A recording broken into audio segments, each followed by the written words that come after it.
श्री परमात्मने नमः। ओम वासुदेवाय नमः। ओम व्यासदेवाय नमः। ओम जगन्नाथदासाय नमः। हे माँ सरस्वती तमें कंठरे बस, माँ कंठरे बस। अति बड़ी जगन्नाथ दास रचित श्रीमद् भागवत महापुराणर दशम स्कंध द्वारका लीलार 83तम अध्याय आज श्रवण करवा। यही अध्याय दंतवक्र विदुरथ बधन कथा वर्णना करा जायछि। तो आसंतो वर्तमान यही 83तम अध्याय श्रवण करवा। प्रथम भागरे यार पद्यांतरी एवं यार द्वितीय भागरे यार व्याख्या श्रवण करी निजर जीवन को कृतार्थ करवा।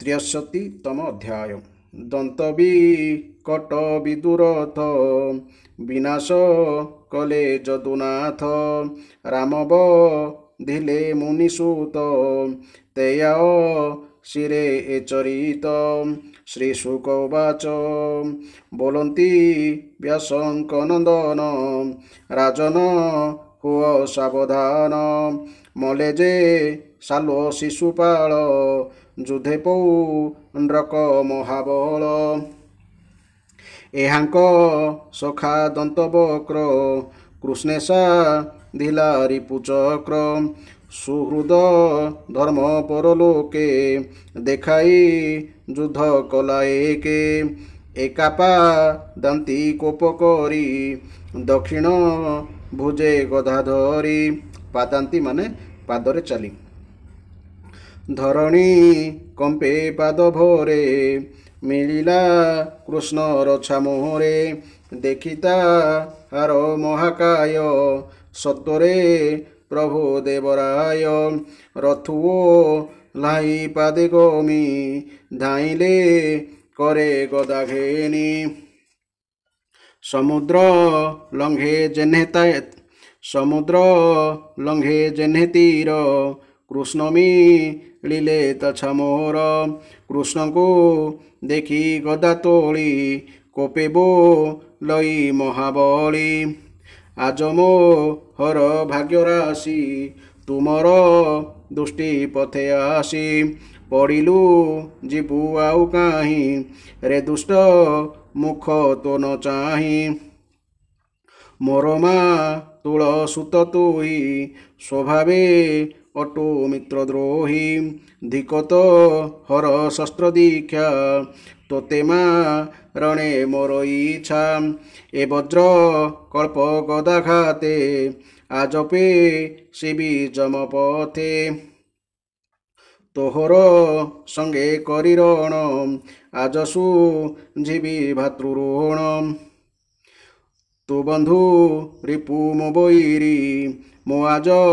रणे तोते मारी निश्चिंते हुई भी आनंद व्याधि की जेस ने औषध रोगन मले देह मोरे व्याधिची किछा जेन करे एमंते कटु वाक्य बोली दक्षिण भुजे गदा तोहली पिटिला गोविंदर मुंडे घोरस बद करी तुंडे गदा प्रहारे ऋण मध्ये गोविंद न चलिले पादे विषम गदाघात सही तक्षणे प्रभु भावग्राही कौम धकी गदा करे कोपे पिटिले ता उपरे पुण कौ मदी गदा बेगे कोपेबु लाई शून्य मार्गे हुंकार करी बाहुबले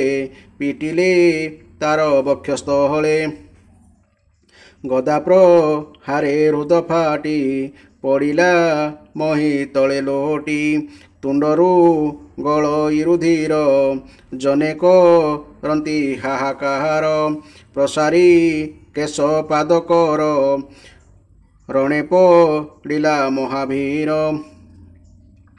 तारस रिरु शून्य तेज जेन्हेउ दित ग्रहराज पशिला कृष्ण देह मध्ये गगने देखंती विबुधे ଧର୍ମନନ୍ଦନ ସଭା ମଧ୍ୟେ ଯେମନ୍ତେ ଶିଶୁପାଳ ବୋଧେ ଦେଖିଣ ଦନ୍ତ ବକ୍ରହତ ତାହାର ଭ୍ରାତ ବିଦୁରଥ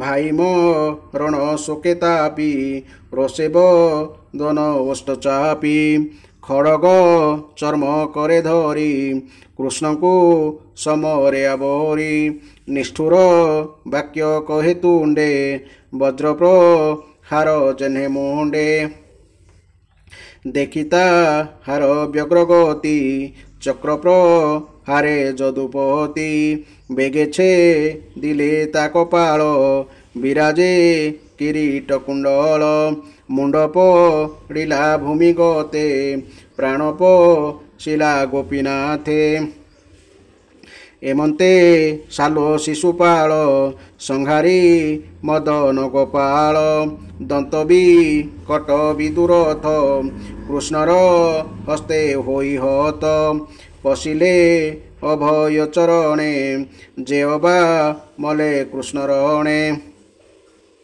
মুনিক রন্তি জয়বাণী পুষ্পব রসি স্তুতি ভণী দুন্দুভি বাজে সুরলোকে নারী নাচন্তি কৌতুকে যক্ষ কি নর বিদ্যাধরে গন্ধর্বে গাবন্তি সুস্বরে কৃষ্ণ বিজয় কৌতুকে আনন্দ পুর নরলোকে যাদব বল সঙ্গে হরি প্রবেশ দ্বারকা নগরী সে হরি চরণ পঙ্কজে ব্রাহ্মণ জগন্নাথ ভজে ইতি শ্রীমদ্ভাগবতে মহাপুরাণে পরমহংস্যাং সহিতায়াং দশম স্কন্ধে দন্তবক্র বিদুরথ বধ নাম 63তম অধ্যায়। বর্তমান এই অধ্যায়র ব্যাখ্যা শুনিবা। এই অধ্যাୟରେ দন্তবক্র ଓ ବିଦୁରଥ ବଧ ତଥା ତୀର୍ଥଯାତ୍ରା କାଳରେ ବଳରାମଙ୍କ ହାତରେ ସୂତଙ୍କ ନିଧନ କଥା ବର୍ଣ୍ଣନା କରାଯାଇଛି। ଶ୍ରୀ ସୁକଦେବ କହିଚାଲେ, ହେ ପରୀକ୍ଷିତ, ଶିଶୁପାଳ, ଶାଲୁ ଓ ପୌଣ୍ଡ୍ରକ ମରିଯିବାରୁ ସେମାନଙ୍କର ଘନିଷ୍ଠ ମିତ୍ର ମୂର୍ଖ ଦନ୍ତବକ୍ର ନିଜର ମୈତ୍ରୀ ଋଣ ଶୁଝିବା ଲାଗି ଶ୍ରୀକୃଷ୍ଣଙ୍କ ସହିତ ଲଢ଼ିବାକୁ ଏକାକୀ ଚାଲି ଚାଲି ଆସି ଯୁଦ୍ଧକ୍ଷେତ୍ରରେ ପଶିଗଲା। ସେ କ୍ରୋଧରେ ଜଳୁଥାଏ, କିନ୍ତୁ ଶସ୍ତ୍ର କହିଲେ ତା ହାତରେ ଥାଏ ମାତ୍ର ଗଦାଟିଏ। ତଥାପି ହେ ପରୀକ୍ଷିତ, ଦେଖାଗଲା ସେ ଏତେ ବଳବାନ ଯେ ତାର ଚାଲିରେ ପୃଥିବୀ କମ୍ପି ଉଠୁଥାଏ। ଏପରି ଦର୍ପରେ ସେ ଆସୁଥିବା ଦେଖି ଭଗବାନ ଶ୍ରୀକୃଷ୍ଣ ତୁରନ୍ତ ଗଦା ଧରି ରଥରୁ ଡେଇଁ ପଡ଼ିଲେ ଏବଂ ସମୁଦ୍ରର ତଟବର୍ତ୍ତୀ ଭୂମି ଯେପରି ସମୁଦ୍ରର ଜୁଆରକୁ ଅଟକାଇ ରଖେ, ସେ ସେହିପରି ତାକୁ ଆଗକୁ ଆସିବାକୁ ନ ଦେଇ ସେହିଠାରେ ଅଟକାଇ ଦେଲେ। ଗର୍ବର ନିଶାରେ ଫୁଲି ଉଠିଥିବା କରୁଷରାଜ ଦନ୍ତବକ୍ର ଗଦା ଉଠାଇ ଭଗବାନ ଶ୍ରୀକୃଷ୍ଣଙ୍କୁ କହିଲା, ବଡ଼ ସୌଭାଗ୍ୟ ଓ ଆନନ୍ଦର ବିଷୟ ଯେ ଆଜି ତୁ ମୋ ସାମ୍ନାରେ ପଡ଼ିଯାଇଛୁ। ରେ କୃଷ୍ଣ, ତୁ ହେଉଛୁ ମୋ ମାମୁଁ ପୁଅ, ତେଣୁ ତୋତେ ମାରିବା ଠିକ୍ ନୁହେଁ। କିନ୍ତୁ ଏକେ ତ ତୁ ମୋ ମିତ୍ରମାନଙ୍କୁ ମାରିଦେଲୁ ଏବଂ ଦ୍ୱିତୀୟରେ ତୁ ମୋତେ ମଧ୍ୟ ମାରିଦେବାକୁ ଚାହୁଁଛୁ। ତେଣୁ ରେ ମନ୍ଦମତି, ଆଜି ମୁଁ ତୋତେ ମୋର ଏହି ବଜ୍ର ପରି କଠୋର ଗଦାରେ ଛେଚି ଚଟଣି କରିଦେବି। ରେ ମୂର୍ଖ, ତୁ ମୋ ବନ୍ଧୁ ସତ, ତଥାପି ଦେହରେ ହୋଇଥିବା ରୋଗ ପରି ତୁ ହେଉଛୁ ମୋର ଶତ୍ରୁ ମଧ୍ୟ। ମୁଁ ମୋ ମିତ୍ରମାନଙ୍କୁ ଭାରି ଭଲ ପାଏ। ମୁଁ ସେମାନଙ୍କ ନିକଟରେ ଋଣୀ। ତୋତେ ମାରିଦେଲେ ହିଁ ମୁଁ ସେହି ଋଣରୁ ମୁକ୍ତ ହୋଇପାରିବି। ମାହୁନ୍ତ ଯେପରି ଅଙ୍କୁଶ ମାରି ହାତୀକୁ ଆହତ କରେ, ଦନ୍ତବକ୍ର ସେହିପରି କଟୁ ବାକ୍ୟ ଦ୍ୱାରା ଶ୍ରୀକୃଷ୍ଣଙ୍କୁ ଆହତ କରିବାକୁ ଚେଷ୍ଟା କଲା ଏବଂ ଖୁବ୍ ଜୋରରେ ତାଙ୍କ ମୁଣ୍ଡରେ ଗଦାଘାତ କରି ସିଂହ ପରି ଗର୍ଜି ଉଠିଲା। ରଣଭୂମିରେ ଗଦାଘାତ ପାଇ ମଧ୍ୟ ଯଦୁଶ୍ରେଷ୍ଠ ଶ୍ରୀକୃଷ୍ଣ ବିଚଳିତ ହେଲେ ନାହିଁ। ସେ ତାଙ୍କର ବିରାଟ କୌମୋଦକୀ ଗଦା ଉଠାଇ ଦନ୍ତବକ୍ରର ଛାତି ଉପରେ ପାହାରେ ପିଟିଦେଲେ। ଗଦାଘାତରେ ଦନ୍ତବକ୍ରର କଲିଜା ଫାଟିଗଲା, ତା ମୁହଁ ବାଟେ ରକ୍ତ ବାନ୍ତି ହୋଇଗଲା, ସେ ମଥାର କେଶରାଶି ମୁକୁଳା ହୋଇଗଲା, ସେ ହାତ ଗୋଡ଼ ମେଲାଇ ତଳେ ପଡ଼ିଗଲା, ତାର ପ୍ରାଣବାୟୁ ଉଡ଼ିଗଲା। ହେ ପରୀକ୍ଷିତ, ଶିଶୁପାଳ ମରିବା ବେଳେ ଯାହା ଘଟିଥିଲା, ବର୍ତ୍ତମାନ ଦନ୍ତବକ୍ରର ମରଣ ବେଳେ ମଧ୍ୟ ତାହା ହିଁ ଘଟିଲା। ସେ ଶରୀରରୁ ଏକ ଅତ୍ୟନ୍ତ ସୂକ୍ଷ୍ମ ଜ୍ୟୋତି ବାହାରି ପଡ଼ିଲା ଓ ସମସ୍ତଙ୍କ ଆଖି ଆଗରେ ସେହି ଜ୍ୟୋତି ବଡ଼ ବିଚିତ୍ର ରୀତିରେ ଯାଇ ଭଗବାନ ଶ୍ରୀକୃଷ୍ଣଙ୍କ ଅଙ୍ଗରେ ଲୀନ ହୋଇଗଲା। ଦନ୍ତବକ୍ରର ଭାଇର ନାଁ ହେଉଛି ବିଦୁରଥ। ଭାଇ ମରିଯିବା କଥା ଶୁଣି ବିଦୁରଥ ଶୋକାକୁଳ ହୋଇଗଲା। ସେ କ୍ରୋଧରେ ସଁ ସଁ ହୋଇ ଢାଲ ଧରି ତରବାର ଧରି ଶ୍ରୀକୃଷ୍ଣଙ୍କୁ ମାରିଦେବାକୁ ପାଇଁ ମାଡ଼ି ଆସିଲା। ହେ ରାଜେନ୍ଦ୍ର, ସେ ଶସ୍ତ୍ର ପ୍ରହାର କରିବାକୁ ଆସୁଛି ଦେଖି ଭଗବାନ ଆପଣା ତୀକ୍ଷ୍ମଧାର ଚକ୍ର ପେଷଣ କରି ତାର କିରୀଟି କୁଣ୍ଡଳ ମଣ୍ଡିତ ମୁଣ୍ଡଟାକୁ ଗଣ୍ଡିରୁ ପୃଥକ କରିଦେଲେ। ଏହିପରି ଭାବରେ ଶ୍ରୀକୃଷ୍ଣ ଶାଲୁ ତାର ସୌଭ ବିମାନ ଦନ୍ତବକ୍ତ୍ର ଓ ବିଧୁରଥକୁ ମାରିଦେଲେ। ସେମାନଙ୍କୁ ମାରିବା ଅନ୍ୟମାନଙ୍କ ପକ୍ଷରେ ଅସମ୍ଭବ ଥିଲା। ସେହି ଦୁଷ୍ଟମାନଙ୍କୁ ବିନାଶ କରି ପ୍ରଭୁ ଦ୍ୱାରକାପୁରୀରେ ପ୍ରବେଶ କଲେ। ସେତେବେଳକୁ ଦେବତା ଓ ମନୁଷ୍ୟମାନେ ତାଙ୍କୁ ସ୍ତୁତି କରୁଥାନ୍ତି। ବଡ଼ ବଡ଼ ମୁନି ଋଷି, ସିଦ୍ଧ, ଗନ୍ଧର୍ବ, ବିଦ୍ୟାଧର ଓ ବାସୁକୀ ଆଦି ମହାନାଗ, ଅପ୍ସରାଗଣ, ପିତୃପୁରୁଷ, ଯକ୍ଷ, କିନ୍ନର ତଥା ଚାରଣ ତାଙ୍କ ଉପରେ ପୁଷ୍ପବୃଷ୍ଟି କରି ତାଙ୍କର ବିଜୟ ଗୀତ ଗାଉଥାନ୍ତି। ଏହି ଥିଲା ଏହି ଅଧ୍ୟାୟର ବ୍ୟାଖ୍ୟା। ଏହିପରି ଭାବେ ଅତିବଡ଼ି ଜଗନ୍ନାଥ ଦାସଙ୍କ ଗୋଟି ଗୋଟି ଅଧ୍ୟାୟ ଶୁଣିବା ପାଇଁ ଚ୍ୟାନେଲଟିକୁ ସବସ୍କ୍ରାଇବ୍ କରିବାକୁ ଜମା ଭୁଲନ୍ତୁ ନାହିଁ। ଜୟ ଜଗନ୍ନାଥ, ଜୟ ଜଗନ୍ନାଥ, ଜୟ ଜଗନ୍ନାଥ।